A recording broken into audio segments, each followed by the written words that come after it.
ప్రారంభోత్సవ కార్యక్రమాలు, అంబేద్కర్ గారి విగ్రహావిష్కరణ కార్యక్రమం అంటే రాజ్యాంగం యొక్క స్ఫూర్తి. ఆ రాజ్యాంగం యొక్క స్ఫూర్తికి విఘాతం కలుగుతుంది, భంగం కలుగుతుంది అన్నప్పుడు ప్రస్తావించాల్సిన అవసరం ఉంది. ఇంతమందిని చదువుకున్న వాళ్ళను, మేధావులను, ఆలోచన పరులు ఒక దగ్గర జమేసి నేను మీటింగ్ పెట్టడం కూడా అసాధ్యం. నేను కావాలంటే 10 లక్షల మందితో మీటింగ్ పెట్టుకోగలుగుతా, నాకేం పెద్ద సమస్య కాదు. కానీ ముందరి వరుసలో ఉన్న 10 మందిని ఆ మీటింగ్కి రప్పించడం నాకు కష్టమైన పని. అందుకే వాళ్ళందరూ ఉన్నారు కాబట్టి వాళ్ళందరి దృష్టిలో జరుగుతున్న మార్పులు, చేర్పులు, పరిణామాలను ఈ తెలంగాణ సమాజానికి వీళ్ళే ప్రతీకలు, గౌరవం. అందుకే వాళ్ళ ముందు ఈ అంశాలను ప్రస్తావించిన ప్రధానమంత్రి గారు ఇంకొక అన్యాయం కూడా తెలంగాణకు చేసిండ్రు.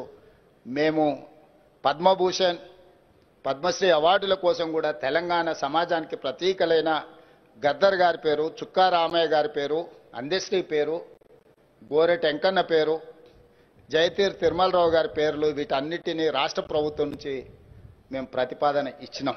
కానీ ఏ ఒక్క పేరు కూడా కేంద్ర ప్రభుత్వం పరిగణలోకి తీసుకోలేదు. ఇది మాకు కొంచెం బాధ కలిగించింది. మిత్రుడు మందకృష్ణ మాదిగకి ఇచ్చినందుకు మనస్ఫూర్తిగా నేను అభినందిస్తున్నా.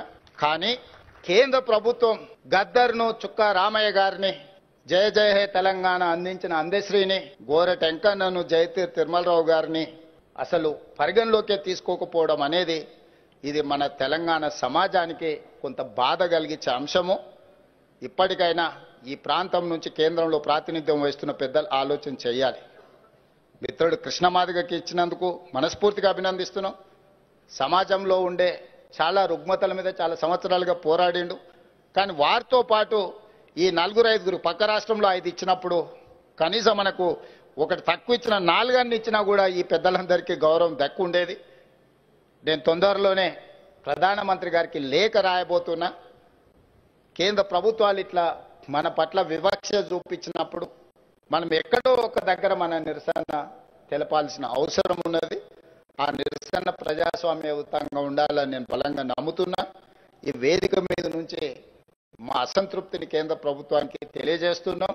తప్పకుండా కేంద్ర ప్రభుత్వానికి ఈ అంశాల మీద రాష్ట్ర ప్రభుత్వం లేఖ రాస్తుంది.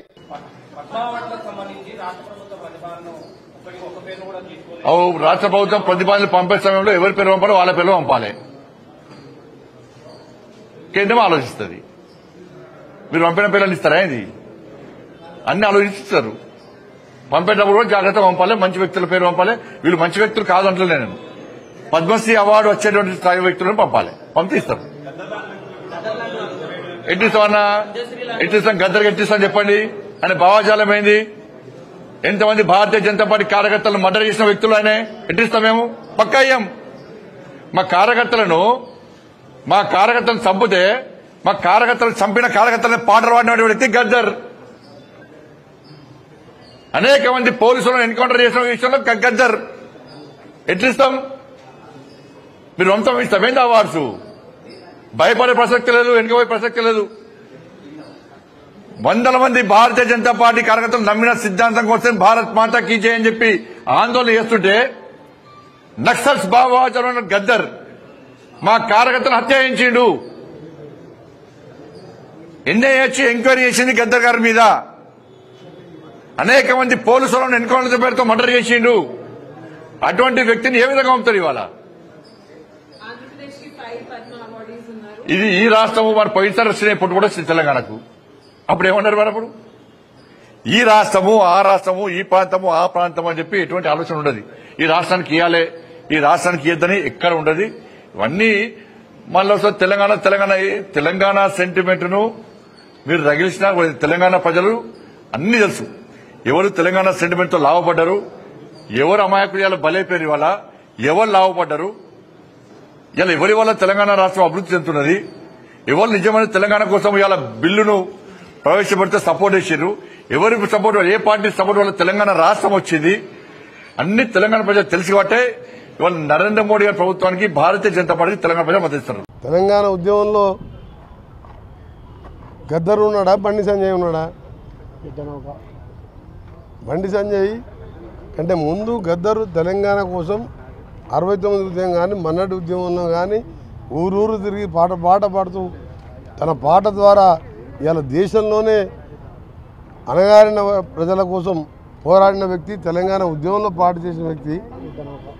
ఆయన యుద్ధనౌక ఆయన చనిపోయిన రోజు మనం లాల్ బహదూర్ స్టేడియంలో చూసినాం. ఏదో పెద్ద పెద్ద నాయకులు ప్రధానమంత్రి పదవులు అలాంటి పదవులు చేసిన వాళ్ళు వస్తే ఆ విధంగా తండోపతండాలుగా ఉమ్మడి తెలుగు రాష్ట్రాలకి వేలాదిగా వచ్చి నివాళులు అర్పించిన నాయకునికి రాష్ట్ర ప్రభుత్వం రికమెండ్ చేస్తే ఇస్తే తప్పేంటి? బండి సంజయ్ గారు కేంద్ర మంత్రి హోమ్ మినిస్టర్గా ఉండి అలాంటి కామెంట్ చేయకపోవడం మంచిది. ఆయనతో ఎవరిలాగా గద్దరని చెప్పాడు నన్ను చంపేస్తారు అని. అనేక సార్లు రాత్రి పగలు మా ఆఫీస్కి వచ్చారు. పార్టీ విడమని వార్నింగ్ ఇచ్చారు. కొడుకు ఆయన ఇంట్లో దాచేశారు.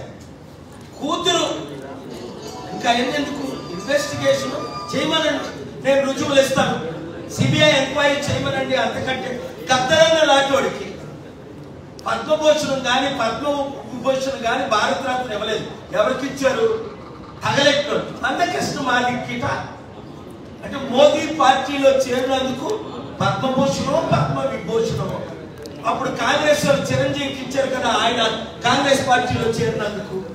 ఇప్పుడు తెలుగుదేశం పార్టీ బీజేపీలో చేరింది.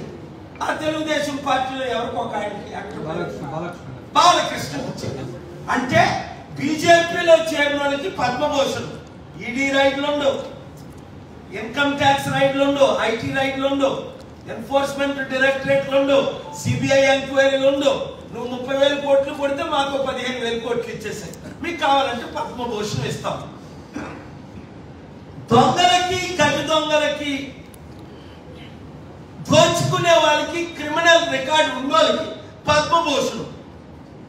మహా నేతలైన దానమయ్య గారు చీఫ్ సెక్రటరీ, ఆయనకి ఎందుకు పద్మభూషణం మాలలకు మొత్తం నాయకులు ఐఏఎస్ చీఫ్ సెక్రటరీ ఇచ్చారా? ఆయన పేరైనా మీరు విన్నారా? పేరు కూడా వినుకోండి. రోషయ్య గారు బతికే ఉన్నారు, 80 సంవత్సరాల వయసు, చీఫ్ సెక్రటరీ, మాదిగలందరికీ మార్గదర్శకుడు, ఐఏఎస్ ఐపీఎస్ 2 కోట్లు. ఆయనకి ఇచ్చారా? పోనీ ఎంతో పోరాడాడు కేసీఆర్ గారు తెలంగాణ కొరకు. శ్రీకాంతాచారి తండ్రి వెంకటాచారికి ఇచ్చారా? 1200 మంది ప్రాణత్యాగాలు చేసిన వాళ్ళకి పద్మభూషణం లేదు. 100 మంది ప్రాణాలు చంపిన వాళ్ళకి పద్మభూషణం పద్మవిభూషణం. అంటే ఒకటే, మీరు మా బీజేపీలో చేయాలని మీకు ఏం కావాలంటే అది ఇస్తాం. భారతరత్న కావాలా? ఎంత డబ్బు కావాలి? ఎంత విభూషణలు కావాలి? 1 రూపాయి విలువ లేని భారతరత్న పద్మభూషణం పద్మవిభూషణం. ఇంత దరిద్రం అయిపోయింది. ముఖ్యంగా మోదీ ప్రధానమంత్రి అయిన తర్వాత దేశం